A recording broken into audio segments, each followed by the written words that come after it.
Jeff is a visionary brand architect who transformed Zumba into the world's largest branded fitness program, reaching 15 million weekly participants across 186 countries. As the former chief marketing officer at Zumba, he played a key role in turning it into a 550 million lifestyle brand. After leaving Zumba in 2014, Jeffrey continued to create impact by joining Mindvalley, where he now serves as chief strategy officer, helping the company become a global leader in personal growth. He's also the founder of a boutique brand strategy firm focused on creating mega brands that move humanity forward. So a brand, ultimately, what you're trying to achieve with a brand is recall, right? You want people to remember you. You know, there's two ways to create that. One is repetition, being in front of people all the time, and the other one is emotion. One of the best brand builders in the world was Hitler. So I just went through a breakup and we hurt each other really deeply, like we uncovered our deepest wounds. So if you look at it from one perspective, it was toxic and not loving. But if you step back, she did something for me that I could not do for myself, which is gonna get me to the ultimate goal. Jeffrey, thank you. You're doing amazing things, and I'm so honored that you joined me today here to share some of your wisdom and knowledge with all of us. Yeah, it's exciting to be here. Thank you. Yeah, thank you. So we kind of had a little bit of a conversation prior to this. I would love for people to hear a little bit about your super expertise, right? So you craft brands, you create these amazing visions that other people are infatuated by, that they relate to, that then become culture movers in a way, right? Mm-hmm. So what I wanted to ask you is, how do brands this day and age create these emotional brands, as you call them, in the digital era? So what makes a brand stand out and really connect to the customer, to the client, to the consumer that they speak to? Yeah. Okay. Well, I think I'll take a step back, and I'll just say that I believe that brands are one of the most powerful social forces on earth. More powerful than politics, more powerful than religion. The cult brands of the world are basically religions, in terms of the way they can move people. You know, the people that tattoo the Harley Davidson logo on their body, they belong. They're devotees of that brand. And so it's very powerful. And it's a tool that has been used for good and for bad. But it's a tool that the way I use it is to move humanity forward, as you said. I try to. Now, does humanity need to be moved? Does the world need to be saved? I don't know. It's a little bit of a pompous position to think that you know what the world needs. One of the best brand builders in the world was Hitler. Hitler created a very distinct brand, a very aspirational, unique. If you think about Nazi Germany, it's like pristine, the brand. And he thought he was doing it for a good cause in his head. You know, so what we're going to talk about here has to be taken with a lot of respect. Great power, great responsibility. Yeah. Okay. So say someone has the best intentions in mind. They want to create something that is good for humanity. How would they go about distinguishing themselves or their brand? In fact, actually, a side question before we delve into that is I wanted to ask you, as I watched some of your interviews where you discuss this, which I'm going to link in the description as well because they're amazing, so people can go deep into the brand building. Yeah. Is there a difference between a company and a brand and the person? Is the personal brand different? All these formulas that you share, these tactics that you share, is that valid also for me? For example, Dana is a brand, or is it, it has to be consumer or software? Yeah. So, by the way, I do realize that we skipped the answer to the last question because I wanted to take a step back, but we can circle back to that. Is there on a personal brand? Yes, there's a difference between the person and the brand. There should be a difference. As a matter of fact, I do this experiment with audiences where I show different pictures of different celebrities, and I ask them to tell me to share what words come up with them. And so the first one that I use is Michelle Obama, and many people say many different things. A big word cloud is formed. Then I ask them about Michael Jordan, and the word cloud gets smaller. Then I ask them about Albert Einstein, and the word cloud gets a lot smaller. They say genius and relativity and maybe one or two more things. And then I ask them about Gandhi, and they say peace and nonviolence, right? And so, but if you read Gandhi's biography, it's 300 pages. He's not, the person that is Gandhi is not peace. His entire life wasn't peaceful. Otherwise the biography would be very short. He was a complicated man. But his personal brand was all about peace. And that was the filter. Everything from the loincloth to the glasses to the way he acted, the way, everything was about peace. So it's very important for personal brands to disjoint themselves from the human who is three-dimensional and complex and has all types of things into the brand. So the way I would approach a personal brand is, what is the not only the unique value proposition, but also the emotional tone.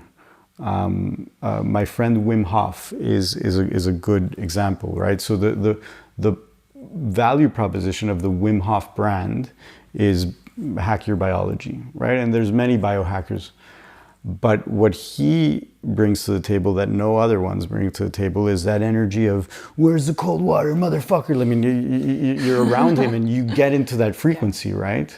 The same way that you would have been around Gandhi and you might have gotten into a peace frequency. So the brand filter, the emotion coupled with the brand promise, that is the personal brand. And it should be a caricature, a two-dimensional flat character that just stands for something. It's not alive, it's not dynamic, it is not, it's just stands for one thing. It's monolithic. And what happens is that if you do this right, it'll transform you. And it'll transform you in the most painful way. Because usually, I don't know why this happens. Jung said that all art is therapy and your brand is your art, right? It comes to you like your children come to you to trigger you, to grow you. My friend Shafali says that your kids come into this world to grow you. Same with your art. So your brand comes into your consciousness. It asks you to kind of make it become, it's separate from you. It is not you, right? It is a separate identity. And what some of my clients do, what I ask them to do is to pray to that becomes their deity. Some of them build an altar and put that icon there, and it transforms them. And if it has a chance of transforming you, then it has a chance of transforming other people.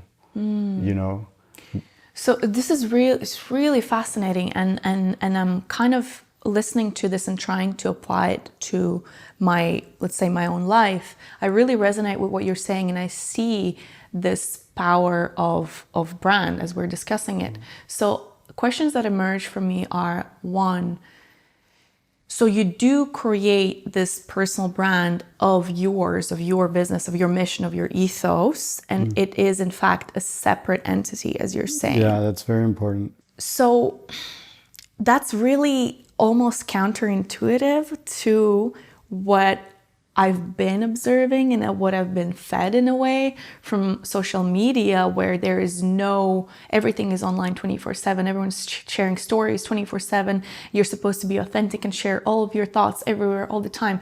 So I'm listening to this really attentively because I have the intention of putting that to practice in my life, right, as well. And so in my own life, I always think, okay, well, I have this interest and that interest and that interest, and I want to share, my funny facet and my serious one and my inspiring one and my love for this and love for that and love for that.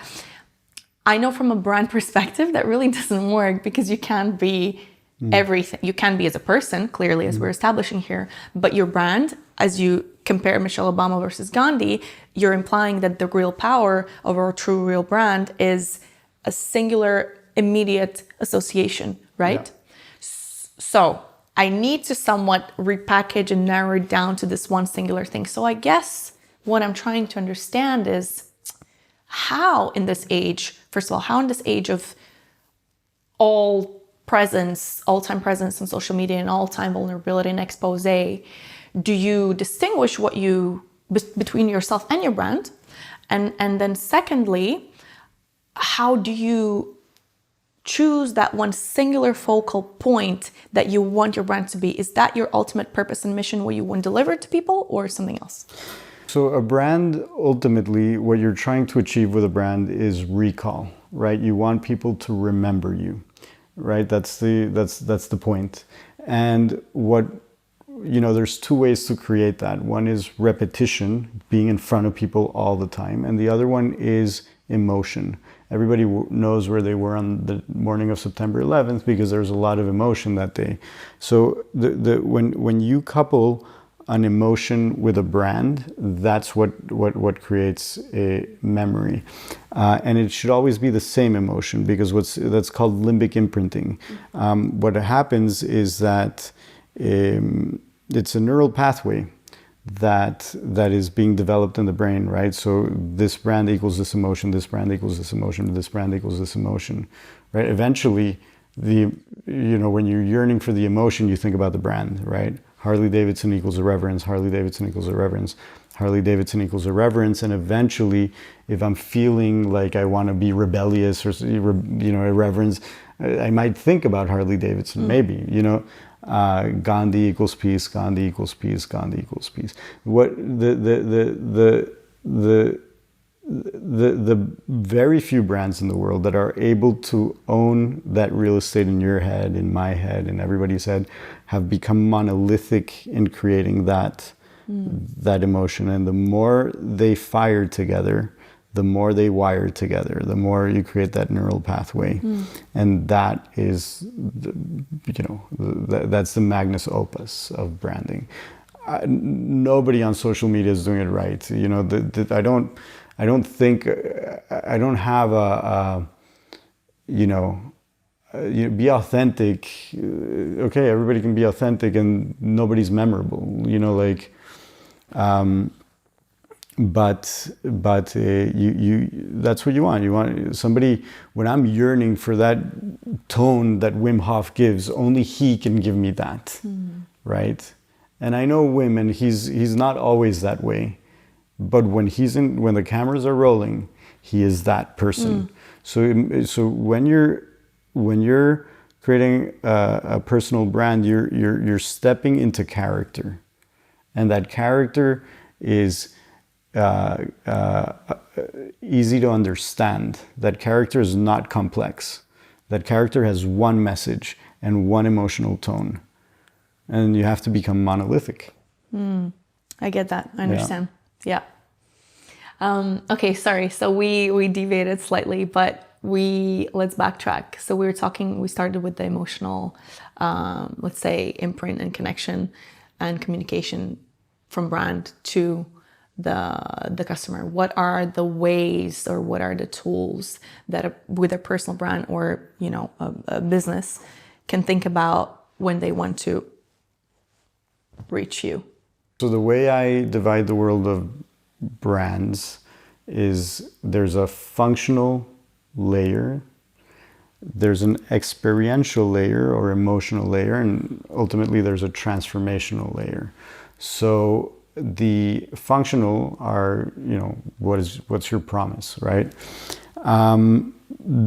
Unless you have a 0 to 1 innovation, it's like horses to the car, you should try to not be in functional. So functional is usually a race to the bottom. You're competing on marginal benefits, faster, cheaper, things like that. But there's always somebody that could do it faster, and there's always somebody that could do it cheaper. So you wanna, and that creates saturated spaces. There's 100 camera brands in the world, many more. And they're all competing on those marginal benefits. This one is, more expensive, the more luxurious, and this one is more... Polaroid is an experiential one, out of cameras. Polaroid is an experiential one, yeah. And another one is GoPro. Yeah. So GoPro, instead of, selling the fact that they're small and robust, they decided to think about, well, what can you do with a small, robust camera? You can hang it from your helmet and jump off a cliff. So what they sell is the experience of jumping off a cliff, bravery, not the camera.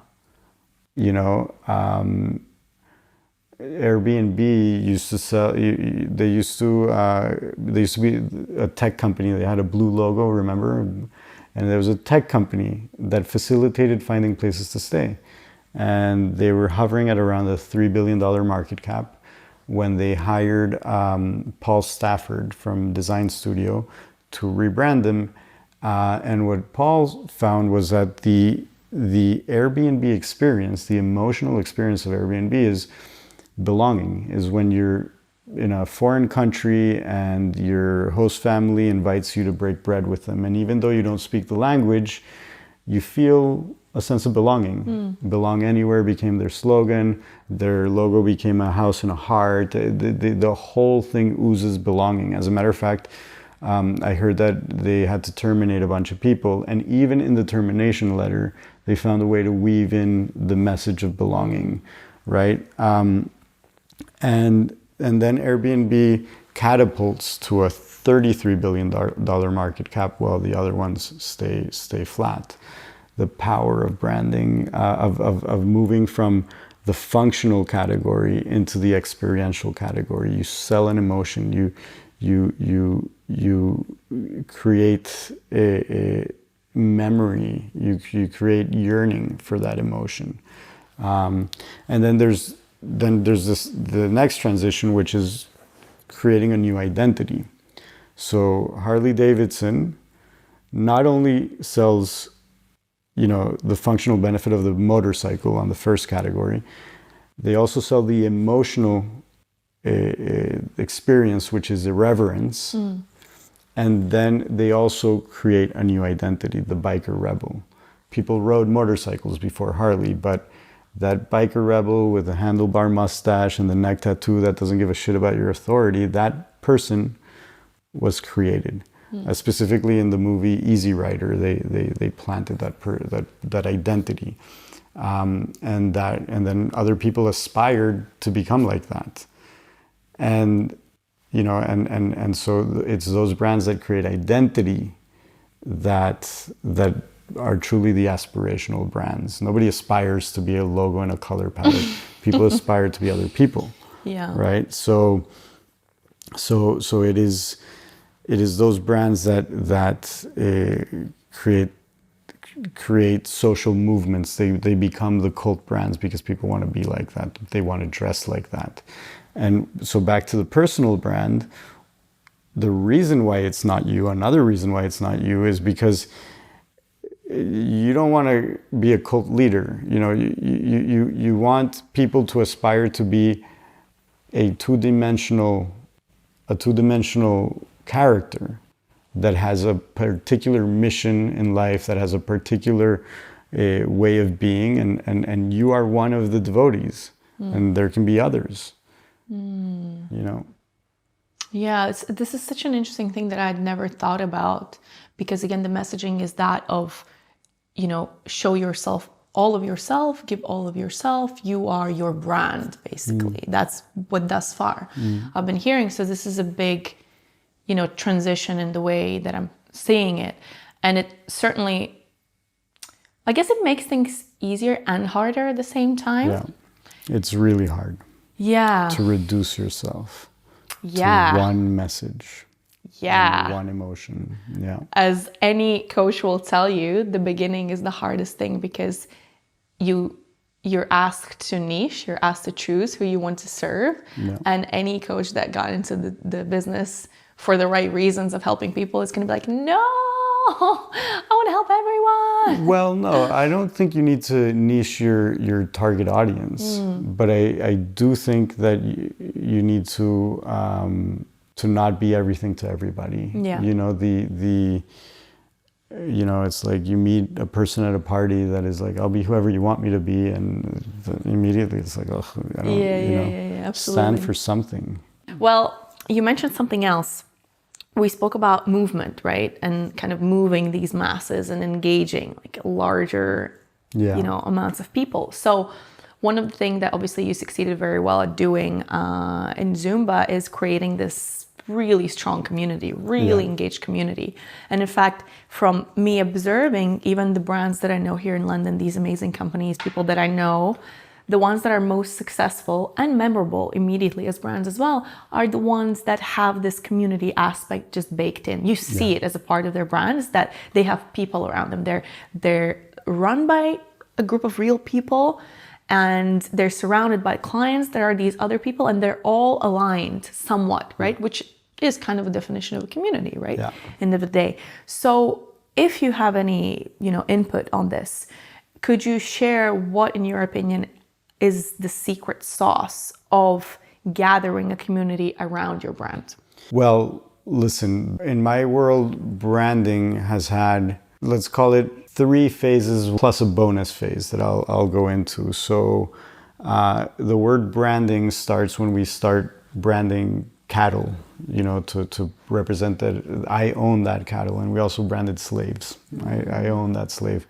And it was just markings that we would put on cattle and people to represent ownership. Then we moved into a phase where branding became about trust. When we started shipping products around the world, you could trust that a Nestle, whatever food product wasn't gonna kill you, wasn't gonna make you sick, right?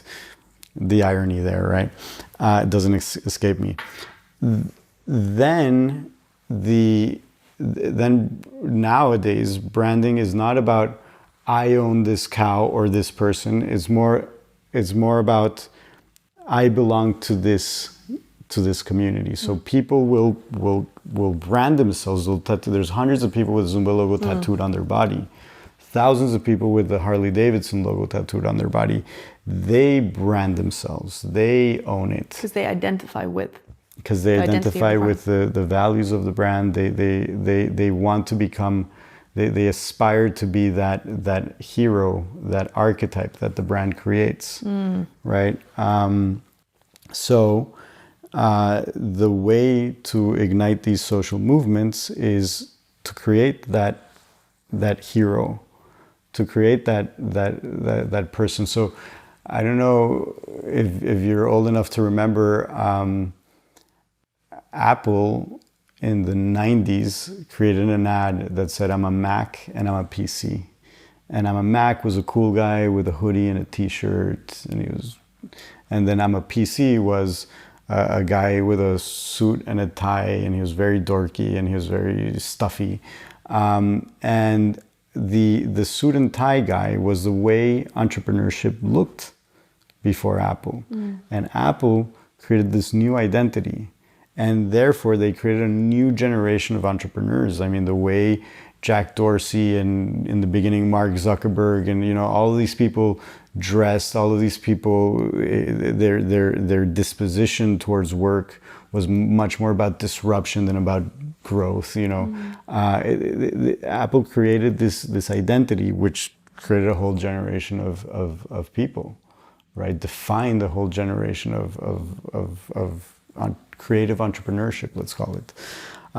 So the way to start to ignite these social movements from a brand perspective is to create that identity. Now, afterwards, from a marketing perspective, you have to figure out how do you seed it, right? We spoke about Harley Davidson seeding the biker rebel in the movie Easy Rider.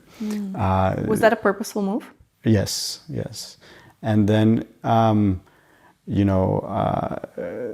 there's, like you have to find the right influencers or the right strategy to kind of turn this identity into it could be a product placement strategy, it could be, this is some sort of PR strategy, some celebrity strategy to ignite the to spread the identity. Yeah. Okay.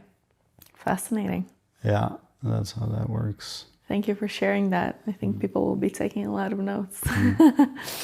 And there's another thing that's been on my mind that we've briefly spoken about. So obviously we're all being helped right now. Our life is much easier because of certain AI tools. And in fact, life seems a bit unimaginable without them right now. And it's crazy because it's been a couple of years. But when we speak about, obviously we've been talking about creating brands, creating something new here, creating something memorable, something unique, something that makes an impact. So my question to you is, how do you think that our process of creativity, or our role even in the creative process these days, has changed because of AI?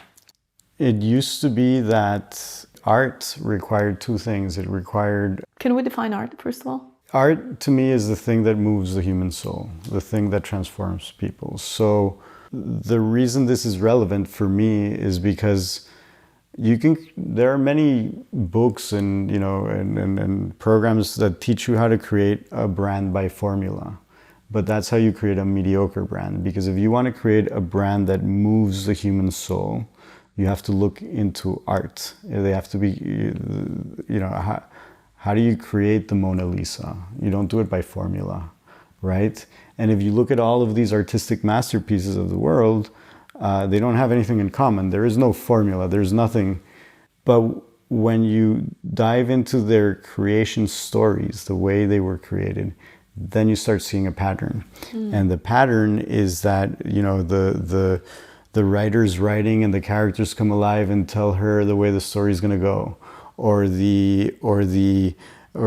Michelangelo was chiseling away at the statue of David. He was liberating David. He wasn't creating him. Or Stephen King says that writing a great book is like finding a fossil in the ground, and your job is to get it out of the ground with as little damage as possible. They all have a quality that these things are being discovered. They're not being created, right?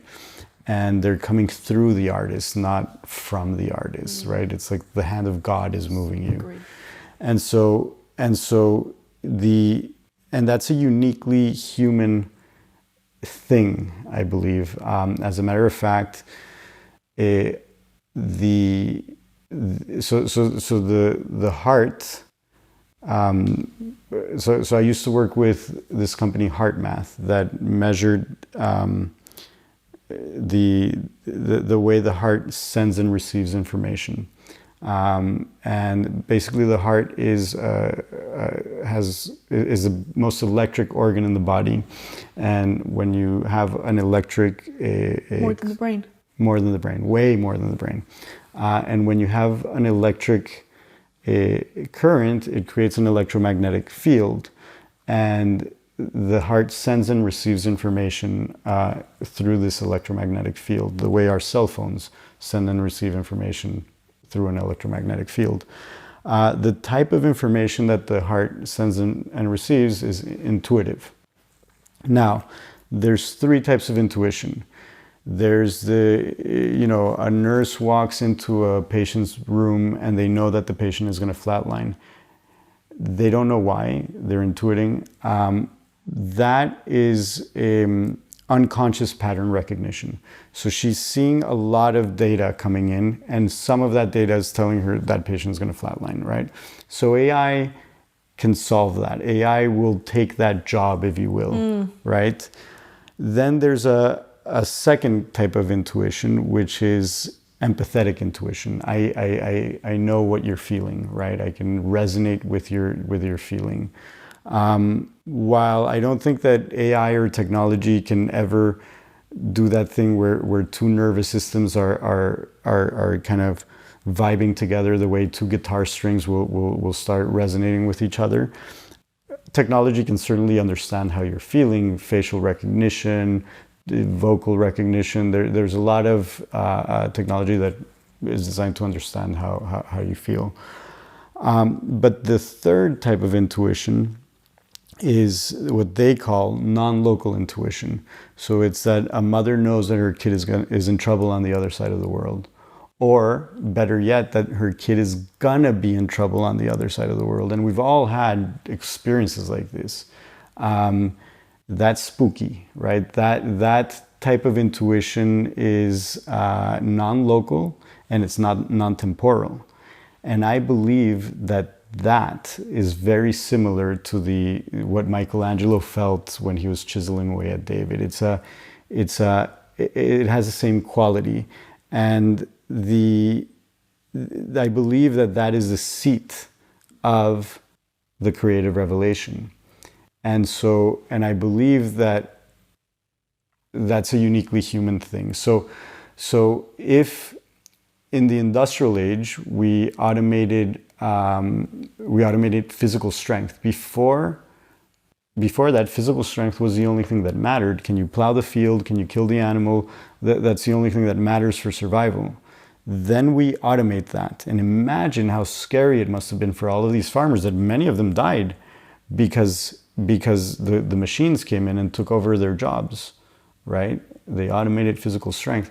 The smart people that survived learn how to operate them. So those machines taught us that we're more than bodies, we're also minds. But then we over-identified with the mind. Descartes came out and said, "I think, therefore I am," and over universities, and now we're freaking out the same way the farmers were freaking out, and a lot of people are going to lose their jobs, or the mental health epidemic that is in front of us is massive. But the people that are going to be able to make the leap are the people that are going to understand that we're also more than minds. Not only are we more than bodies or more than minds, we're also hearts.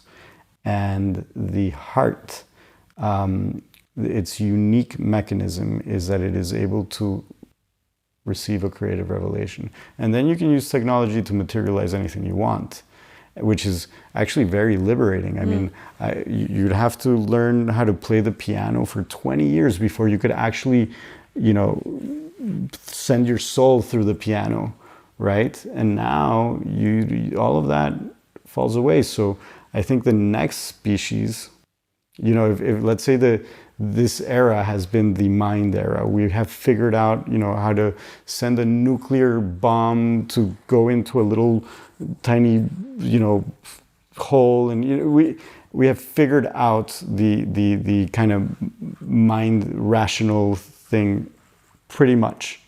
Of course, AI is going to take it further, but I think the role of the human is that connection in between this kind of sacred creative experience and the manifestation of that into form. Fascinating, and thank you so much for sharing those three categories that I hadn't heard before, categorized that way. I was wondering, I had a few things that I wanted to ask. So one, obviously in the case of the non-local, how do you call it? Non-local, non-temporal? Intuition, perfect. It's not just mother and child, it's also, couples that have been together for a longer time. And basically once you've established some sort of contact, because I actually remember that I did read about this mother-child connection, and there's something about the child having been in the belly of the mom, and they have exchanged enough microbiome that just like the mycelium network, they can communicate beyond space and time. So when you were saying that, I remember that. So I think maybe not as potent, but again, for example, couples or people that have really, shared their soul with each other, they can have this this intuition as well. But overall, I could not agree and resonate more with what you're saying about this, let's say, highest level of intuition. In fact, what I've been saying for many years, just before I had any sort of lingo around, neuroscience, around electromagnetic fields, around the frequencies, any of that, I was always saying that I think that wisdom, true wisdom, with its ideas, these genius insights, it doesn't really belong to anyone. It is merely an information that's at all times available around us. So it is a matter of how well attuned and how finely attuned your antennas as a human are. So how well can you receive these messages, right? So you're pretty much kind of confirming that sentiment. And what I have found is that, of course, there's the kind of attunement to the field, if you want to call it that, but that comes from humility. That comes from being empty. Like if you think of a wise person, there's always a sense of humility there. There's always a sense of I don't know. And that's what makes them wise, right? And I've worked, because I work with artists as well, and because it's the same thing, we're trying to pull out their masterpiece. And the tragic case of the one-hit wonder is that they're relaxed enough to have that thing come through them. And then they went into the studio the next day and they thought it came from them, not through them. And they were never able to do it again. So that's a very important moment. When you believe that it's you, it leaves. Yeah, that definitely resonates a lot. I guess for anyone listening, what would you say are the practices or tools to think about that allows a person to be this receptive? So humility, as you said, is one. Is there anything else that a person can proactively do to put themselves in a state of receivership? Yeah, so I call that the lucid state. And the lucid state has 4 phases. The first, second chakra is creative and procreative, right? So I have 2 kids, and I didn't squirt out a protein, and I had very little to do with that, right? It just happened, right? And the same thing, when we're talking about the writer's writing and the characters come, it just happens, right? So to me, it's very simple. We must look at how life, the form of life, is made. This is a very feminine thing, to be able to get a sacred seed, if you will, and turn it into form. Right? So then let's look at how that happens. So there's preconception, conception, gestation, and birth. So preconception is about getting your body ready to receive, right? And that includes not throwing away your sexual energy, circulating your sexual energy.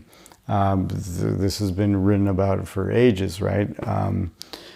Famously, Napoleon used the sexual energy to go conquer the world. He would write letters with Josephine, and these letters were highly sexually charged, and he was cultivating the sexual energy, and that's what gave him power. Napoleon Hill, who wrote the book Think and Grow Rich, in a chapter in that book, talks about cultivating sexual energy. So that's preconception, right? Getting your body ready to receive the sacred seed. Conception is receiving it, and there's a few hacks. The the most important thing here is that you have to realize that the world as you see it is nothing more than at best a collective hallucination. Like you and I both agree that there's a couch here, right? But the science says that something very different. Says that it's, this is mostly empty space. And that's, at a quantum level really being challenged, right? But for our survival, we should think that there's a couch here at least, yeah. Right? And it just so happens that when artists interrupt this feedback loop, so I think there's a couch here. I touch it. There's a feedback loop that says yes, confirmed. There's a couch there. It's the artists that are delusional enough to think no, there isn't, that can see something different, right? And there's many hacks that artists see beyond the particle. Or see beyond the feedback loop, the thing. And there's many hacks. I mean, many artists use drugs and alcohol, right? Obviously. Salvador Dali used to fall asleep holding a glass, and he would go into the hypnagogic state, the state in between sleep and he would release the glass would make a sound, he would wake up and paint what he just saw. So he was trying to interrupt that. That's super interesting because when you're dreaming, you don't have a feedback loop, right? When you're dreaming, you're projecting anything that you want onto a blank canvas, right? Beethoven wrote the Moonlight Sonata after he became deaf. So the feedback loop wasn't there anymore, right? So what I do in this phase, in the phase of conception, is sensory deprivation plus melatonin. To activate the dream, and that's how you get a hallucination, a sacred seed, and there's many ways to, some people practically what you said is you sitting in a dark room after you've taken melatonin, so you're in this drowsy state of between awake and asleep. Yeah. And then you're trying to capture those ideas. Yeah. You let those ideas come to you. Yeah. Okay. You're not capturing anything. So the lucid state is the opposite of the flow state. The flow state is very masculine. It's about achieving something and getting lost in the tunnel vision of achieving that thing. Here it's about receiving something. You're just receiving the hallucination. Ultimate relaxation. Yeah. Okay. And so you receive, obviously you do it intentionally, you do it with like, what are you trying to create here? But you receive that the way Nikola Tesla would receive like his full schematics for his inventions, right? And so then that throws us into the next phase, which is gestation, which is really getting intimate with this thing that you've seen, with this thing that is not real, but we're going to make it real, and really getting to know it. I don't know what writer, I don't remember who it was, that said, kill your babies.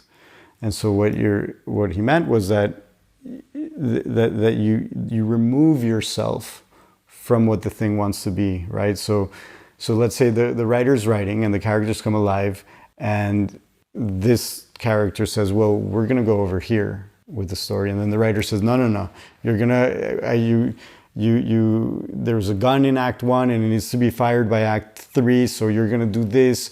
And that's how shitty writing is done. So kill your babies means kill your impositions on the thing. Let it be. Let it truly manifest itself to you. Let it truly kind of bestow itself upon you.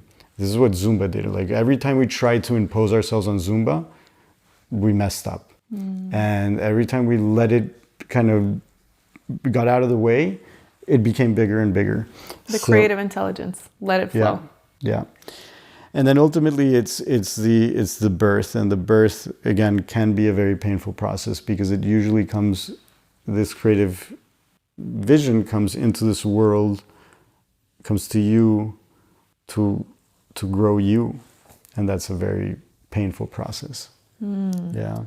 So Madonna was a came from a very straight edge, I don't know if it's Christian or Catholic or what, but very constraining background, and the thing that was coming through her was this eroticism, and it was very, very painful for her to become Madonna, to have this be the thing that she prayed to instead of the church, and have this thing be transformed into that. Instead of into some religious whatever the archetype is there. It's very painful. Birth. I'm thinking about all these incredible trials and tribulations that we all will have to face if we want this idea to become manifest. So you've obviously had, as you said, your own challenges in the companies before, and somewhat, as you said, you stepped back and the things flowed. So what do you think is the mindset that people need to become comfortable with that would help them transform those challenges into something beautiful? Well, once you see the thing and you can't unsee it, that's pretty good. So you need to be willing to become delusional. When Walt Disney had died, and the CEO, they were launching some park, and the CEO was giving a tour to some reporters, and one of the reporters raised their hand and asked, "Isn't it a pity that Walt never got to see this?"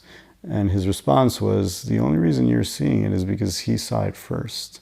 So if you're able to really, do the work of bending reality, because that's what that is. When they say that Elon Musk or Steve Jobs has a reality distortion field, that's what it looks like from the outside. But from the inside, in their head, they are seeing something that is real, right? So when somebody would come to Steve Jobs and say, "You can't create the iPhone, it's impossible," he would famously get very angry and fire them, because, "What do you mean it's real? It's like you tell me the sky's not blue. What do you mean it's blue? I see it." Right? So you can get very irritable. You could also get lose touch with reality a little bit. You could lie because you're already seeing it as real, right, even though it's not real yet. Right. Yeah. So you have to be very careful with that. Elizabeth Holmes got in a lot of trouble because of that. But yeah, the one of the things is see it thoroughly. Walt Disney knew every nook and cranny of Disney World. He knew how deep the trash cans were going to be. Everything. He saw it all, right? I remember there's a story that he was trying to get a loan at a bank to build a park in Orange County, and there's nothing there. There's no roads there. And the bank guys started laughing at him. He's like, "You don't understand. When I build my park, there's going to be 5-lane highways to and from the park. And today, there's a park there, and there's 5-lane highways to and from the park." He saw it. So seeing is really important. And for that, the phases that I mentioned. The other thing is, look, building a masterpiece is not for everybody.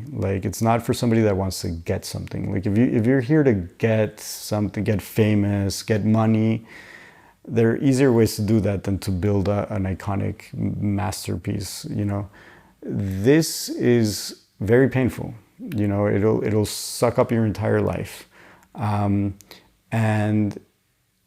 but it's for people that want to give something, because that's the law of nature, to give. A mother comes to this world to give birth. A flower comes to this world to give its nectar and then die. And sad is the flower that is not able to do that, right? Giving is the law. Giving is the law of nature. And so it is with building a brand. So you have to be willing to do that, to give it your all. And it can be very gratifying. It's not for everybody, but it can be very gratifying. It'll kill you. And to many, this is my wish for them. I wish that your masterpiece kills you, that you die at the foot of it, that you die empty with the music out. I believe that Apple killed Steve Jobs at an early age. But by the time death came around, it took nothing but a dead man. He had left everything on the canvas. And for people like that, that's what a life well lived is. I have this image and this idea that there are simply these ideas that, as we said, they're in the field. And when it's the right time for them to exist in this world, they look for the host. They look for the person that is receptive, that is going to channel them. And I also think that it's not a unique person. It's multiple people around the world. Yeah. And then it's a question of who is going to take the bait, who is going to take on this mission upon themselves, and who ultimately is going to succeed in being that person that is going to bring that idea into life. Yeah, that's right. Michael Jackson used to call his producer in the middle of the night and say, get in the studio, because if we don't record this song tonight, Prince is going to record it. That's the, yes, it is that way. Yeah. And I'm sure, a lot of people listening, almost all of us have had some sort of idea at some point that we obviously didn't do anything about, but it was it was like an inspired moment. We're like, oh, this should exist. And obviously we don't do nothing with it. And then years later, it becomes Airbnb, or it becomes, for me, it was Foursquare. I was like in this tube one day and I was like, oh, this should exist. Years ago, Foursquare was like, no way, that's what I thought about. It's exactly the way. And, I was one of those people that did nothing with it, and someone else did something with it. Yeah. And I think that's also fascinating to think about. Yeah. Jeff. Yeah. What is your purpose in life specifically? My purpose at a personal level is to learn how to love. Learn how to love fearlessly, with no conditions and no limitations and no bounds, and go, which ultimately means removing fear.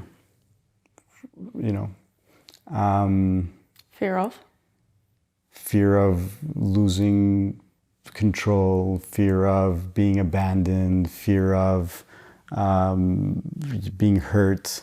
That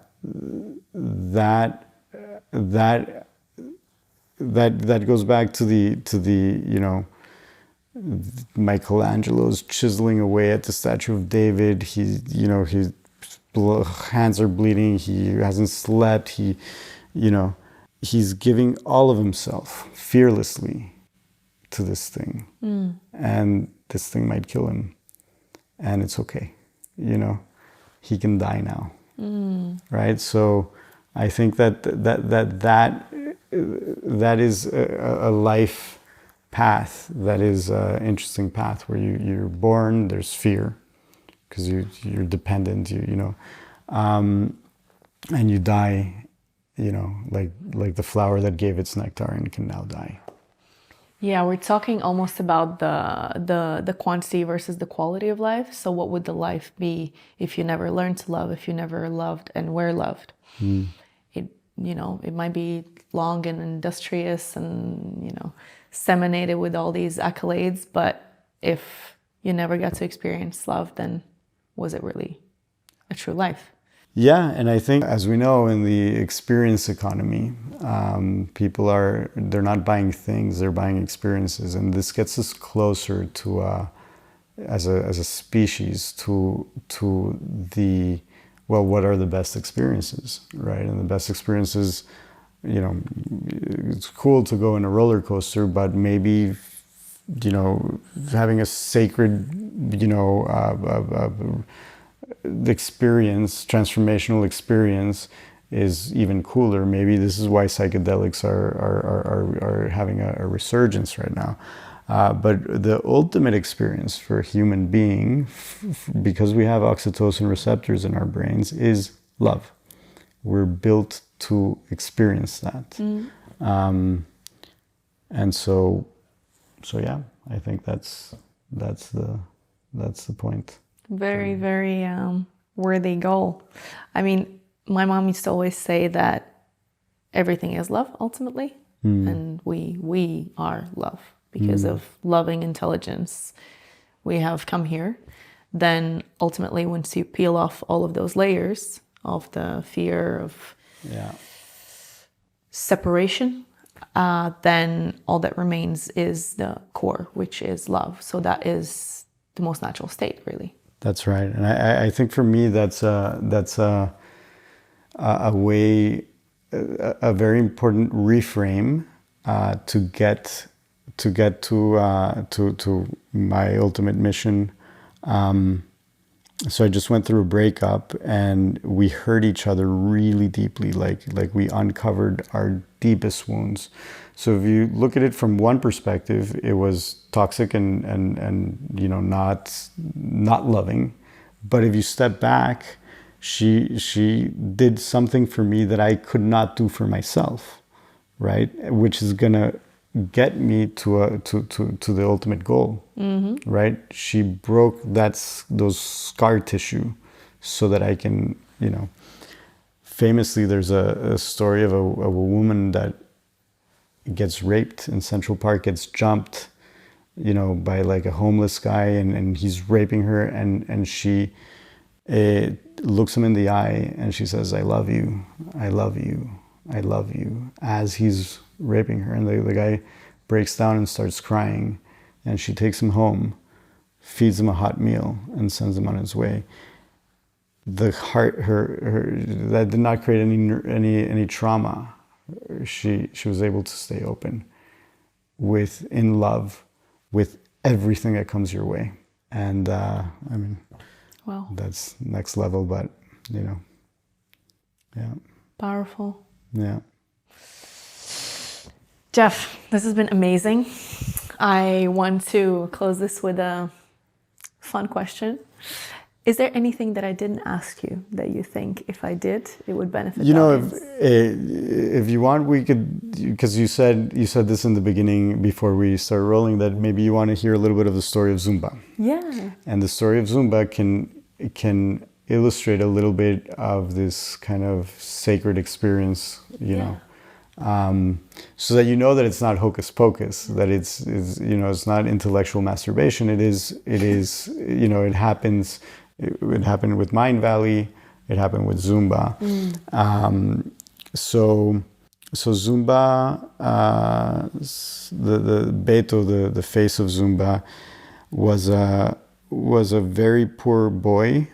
He never met his father, and his mother decided that in order to make more money, she was gonna go from Cali, Colombia, where they lived, to the United States to try to work, as a housekeeper or something.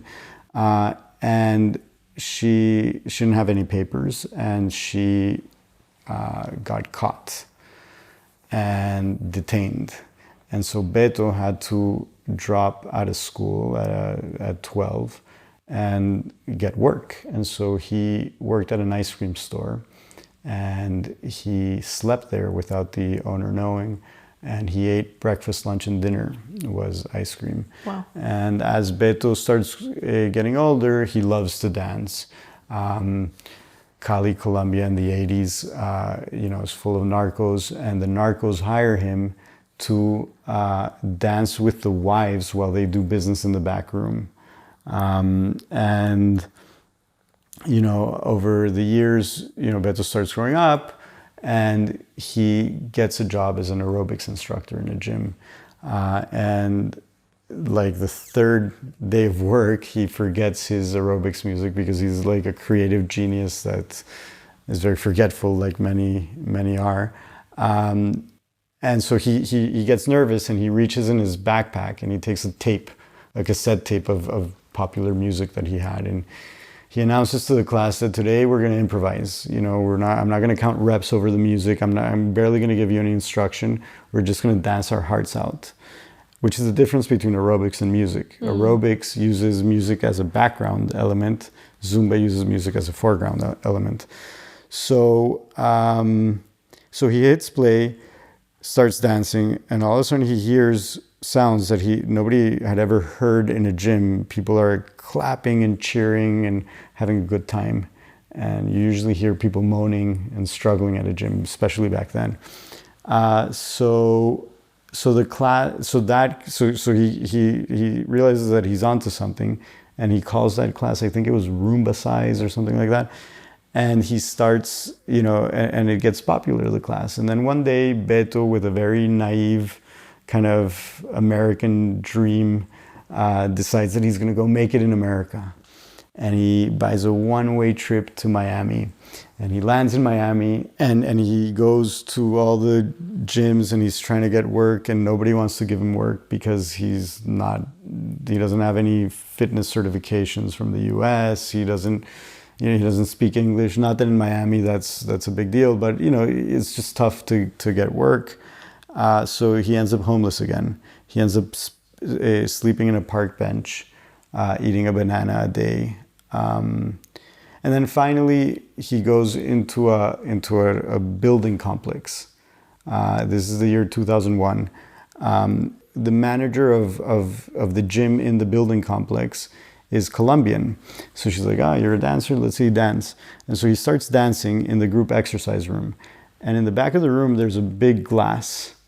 And there's people walking by, from the gym. And so they start thinking that audition is a class. And so by the end of the audition, there's 18 people in the room. So the woman's like, okay, fine, you got the job, come back tomorrow.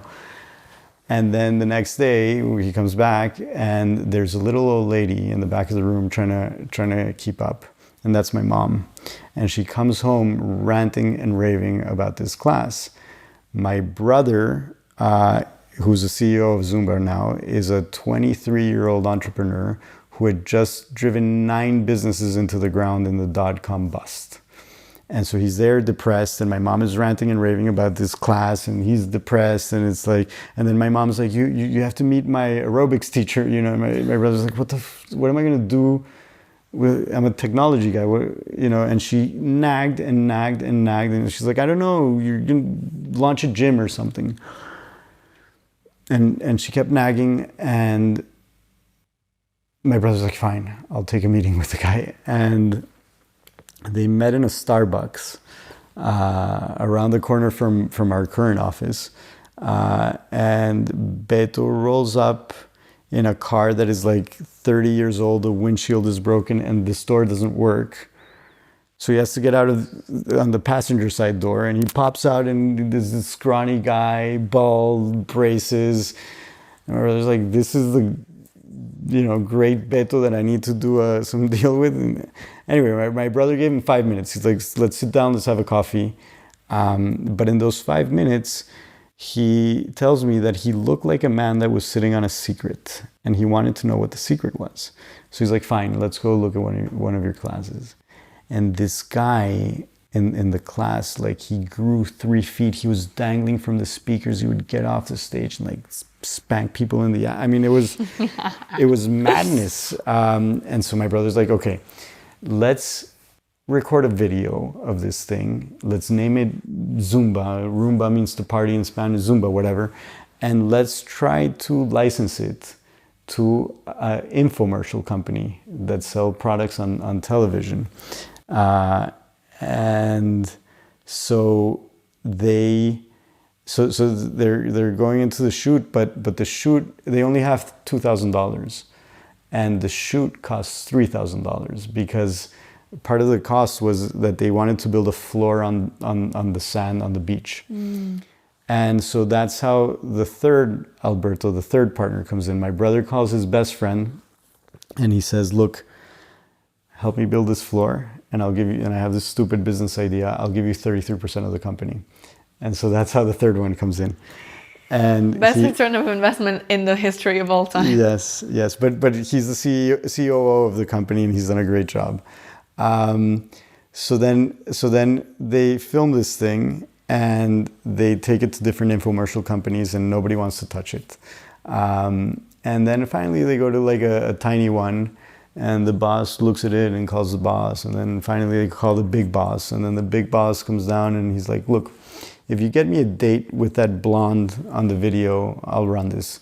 So my brother calls the blonde. He's like, look, just go out with him, have dinner, don't do anything, just, I don't know, take one for the team. She goes and they start running the infomercial. And it's super cheesy. I mean, infomercials in general are extremely cheesy. This is 100 times cheesier. Like, it was awful. But as that starts running, people start calling and asking how they could become instructors. So my brother's like, yeah, check back on the website in 2 weeks, there'll be an instructor certification. And then he drives to Beto's house and he's like, we need to create a manual. So you dance and I'll try to draw what you're doing. Like it was like that. A few months later, there's a certification. 300 people show up and Beto still doesn't speak English. And through a translator, he has them all crying.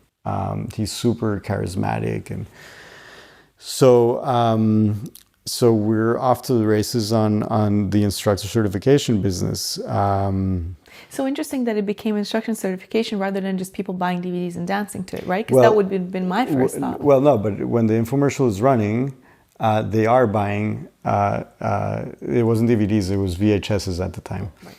My job, I was the warehouse guy. My brother he didn't even have a job at the company, but the COO was the customer service. Like this is, and I would pack 5, 6, 8 videos a week, VHSs.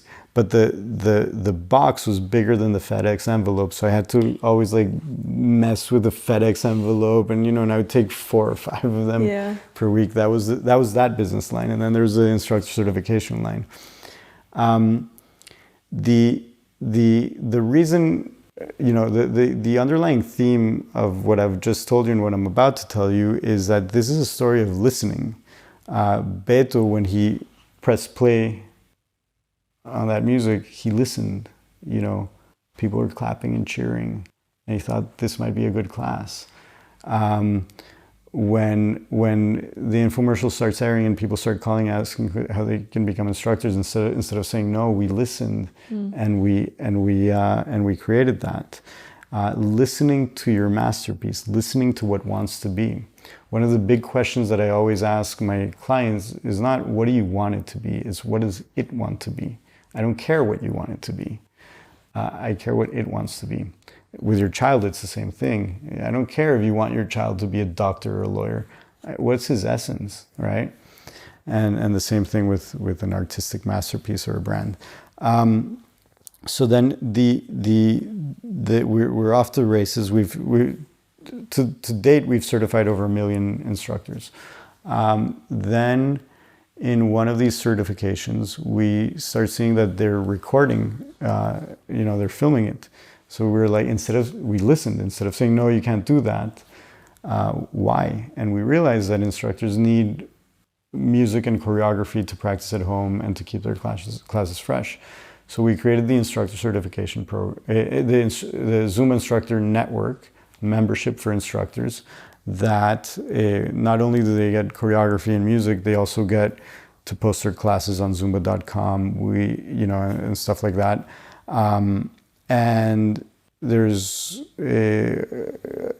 about 150,000 instructors inside of the Zumba Instructor Network. Then we started seeing something really crazy, which is that people were creating Zumba apparel, and one guy in Ohio had tattooed the Zumba logo on his arm. And I'm like, this is crazy. So then I had to learn about branding. All of this was, Zumba taught me all of this. And so I started looking at what, brands that people tattoo on their body. And I'm like, what is that? And so I looked at Harley Davidson. Did you ask them why? Did you contact the guy and say, why did you tattoo this? No, because I wouldn't. No, I didn't. I mean, I knew him and we spoke, but that's not where I got the information. I got it from Harley Davidson, and I realized that the reason why somebody would tattoo something on their body is because it's beyond the function. It's not about the weight loss that Zumba gives them. It's about the emotional. It's about the belonging and the identity and all of that. So then we rebranded, and instead of selling weight loss, we sold freeing, electrifying joy, the moment you get lost in the music. And when we did that, it started to really skyrocket. And then it started to gain traction, but then something else happened. There was another listening challenge, which is that there's a pirated Zumba DVD. Now we were onto DVDs, not VHSs. There's a pirated Zumba DVD in every street corner in Mexico City. And we didn't know what to do. Do we pull out of the market? Do we, what do we do? And we realized, we sat with the problem. Instead of reacting to the problem, we sat. And we realized that if we put a call to action inside of those DVDs, find a live class, go to Zumba.com, and we give it to the pirates, we turn them into a street marketing team. And that's what we did. And it filled up our instructor certifications, and more importantly, it filled up our instructors' classes. And so we had finally understood our brand, which is about freeing, electrifying joy, about getting lost in the music, not about fitness. Fitness is a saturated functional space. This was our blue ocean. And we understood our mission to make our instructors successful. And once we had these two elements, we were ready to take off. And then all of a sudden, the 2008 crisis hits. And we were freaking out like everybody else, but our numbers keep skyrocketing. And it's because you can't stop an idea whose time has come. You cannot. And the idea that fitness had to be painful was bullshit. It didn't have to be painful. And so we were the first experiential fitness brand. Now there's many, but our slogan was ditch the workout, join the party. It was the antithesis to all that stuff. And then, we launched an apparel line that at some point was doing $100 million in revenue. Then we launched 4 video games. We were the best-selling standalone fitness video game at that time. We created fitness concerts, and we were doing a deal with Cirque du Soleil, this Zumba theatrical experience with Cirque du Soleil. It was like a movie. And we were all very young, and I didn't know how to handle it. It was too much power, too much money, too early. How old were you? I was, when it started to really pop, I was 28, 29. I remember Ari Emanuel, who's the most powerful guy in Hollywood, had invested in Zumba.